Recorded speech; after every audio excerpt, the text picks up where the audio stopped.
à toutes et à tous, c'est Sandrino du site Réussir ses relations.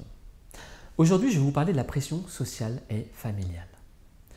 Quand on est célibataire et quand on est une femme, bien que cela concerne aussi les hommes, on se passerait bien de la pression sociale et familiale. Lorsque votre famille vous demande régulièrement « Quand vas-tu nous amener un jeune homme à la maison ?» ou bien « Le temps passe vite ma chérie », il y a de quoi être énervé ou déprimé. La pression sociale, elle peut être active ou passive. L'exemple précédent, c'est une pression active. Vous n'avez rien demandé, on vous rappelle que vous êtes célibataire ou pas engagé. On vous met une pression liée à votre célibat. Mais étiez-vous vraiment malheureuse? Hormis le sentiment d'appartenir à la caste des couples, cela n'a jamais été un gage d'échec que d'être temporairement célibataire. Il y a même des avantages à être célibataire. Si on vous pose ce type de questions, je vous propose d'ailleurs de répondre « Je ne suis pas seul, je suis célibataire en période de transition ». Ou bien avec de l'humour, il me faut du temps pour choisir entre toutes les propositions. Et il y a bien une vérité dans cette dernière phrase, car même si vous n'avez pas énormément de succès, vous avez toujours des occasions de relation, mais qui ne vous intéressent sans doute pas. On plaît toujours à quelqu'un, mais ce n'est pas toujours la personne que l'on souhaite. D'ailleurs, il est très facile de nos jours de rencontrer quelqu'un avec les sites de rencontres notamment. Mais il faut plus de temps pour trouver la personne avec qui on souhaite construire un futur commun. Et la pression sociale, qui souvent provient de notre propre famille, de personnes qui nous aiment, cette pression sociale, elle ne nous aide pas. J'étais moi-même confronté à cette situation dans le passé.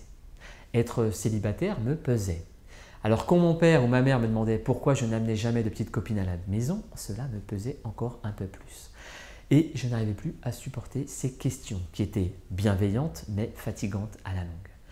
Alors un jour j'en ai eu marre. J'ai simplement expliqué calmement à mes parents que cela m'énervait, que leurs remarques m'attristaient et qu'ils devaient arrêter ce comportement pour mon bien. Eh bien, ils m'ont plus jamais posé de questions. Donc, plutôt que d'intérioriser, exprimez-vous. Ne subissez pas quelque chose que vous pouvez arrêter en une phrase claire et sincère. Vos parents ont des attentes, mais ils vous aiment avant tout. Soyez prévenant mais explicite. Vous réglerez ce problème rapidement. Avec les amis, c'est un peu différent. On se confie peut-être un peu plus. Ils savent donc ce que vous pensez déjà et évitent généralement de vous poser des questions qui pourraient vous embarrasser. En revanche, dans le milieu professionnel, c'est un petit peu différent. Des remarques telles que « Alors les enfants, tu vas t'y mettre bientôt ?» À force, cela agace, cela peut même blesser. Ce que je trouve surprenant, c'est que ce sont souvent des femmes qui posent cette question à d'autres femmes. Je suis un homme et je sais que cette situation est rarement bien vécue côté féminin. Je ne me permettrai donc jamais de poser la question. D'autant plus que de plus en plus de couples ont du mal à avoir des enfants. Ils n'ont pas forcément envie d'expliquer qu'ils veulent un bébé mais qu'ils n'arrivent pas à en avoir un. Alors poser la question à quelqu'un, même si cela peut sembler anodin, c'est parfois remuer un couteau dans une plaie. Si on vous fait des remarques au travail, comme pour la pression familiale, je pense qu'il faut être franc et direct envers ceux qui vous mettent mal à l'aise. Ne vous laissez pas miner par la pression sociale au travail. Dites clairement que cela vous gêne. Il y a un dernier cas à traiter. Parfois, personne autour de vous ne vous met de pression, mais c'est vous qui vous en mettez toute seule. Vous êtes entouré de couples qui viennent d'avoir des enfants. Vous vous sentez décalé, vous avez l'impression d'être en retard sur eux. Ils ont ce que vous n'avez pas. Cette situation elle est tout à fait compréhensible, elle est difficile à vivre, surtout pour les femmes qui ressentent le besoin d'avoir un enfant et qui voient le temps passer. Mais devez-vous gâcher votre vie en vous comparant aux autres? Vous n'êtes pas en couple actuellement, vous le serez plus tard. Vous n'allez pas sortir avec quelqu'un qui ne vous plaît pas, quelqu'un que vous n'aimez pas et avoir un enfant avec lui juste pour être dans les normes et faire comme les autres. Être en couple ou avoir un enfant ne devrait pas être une envie qui vous stresse au quotidien. Ce qui compte, c'est que vous vous sentiez bien dans l'instant présent et en dehors de tout facteur externe. Et cela n'est pas lié au couple, mais avant tout à vous. Vous devez prendre votre temps et surtout ne jamais vous comparer aux autres.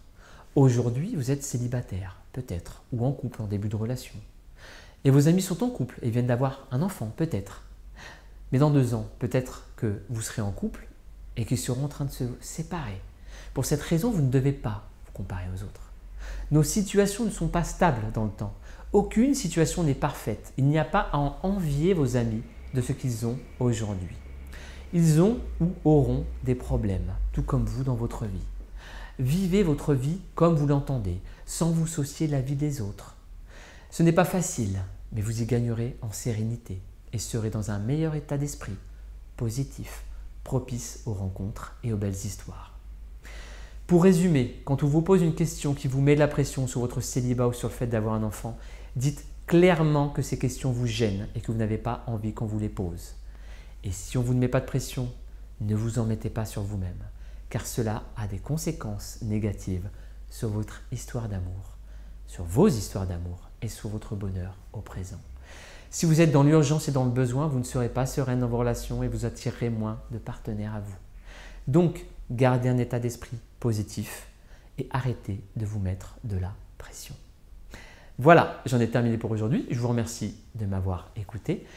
Si vous avez apprécié cette vidéo, n'hésitez pas à en parler à vos amis, à aller voir mon site internet ou à vous abonner à ma chaîne YouTube. C'était Sandrino du site Réussir ses relations. Je vous dis à très bientôt.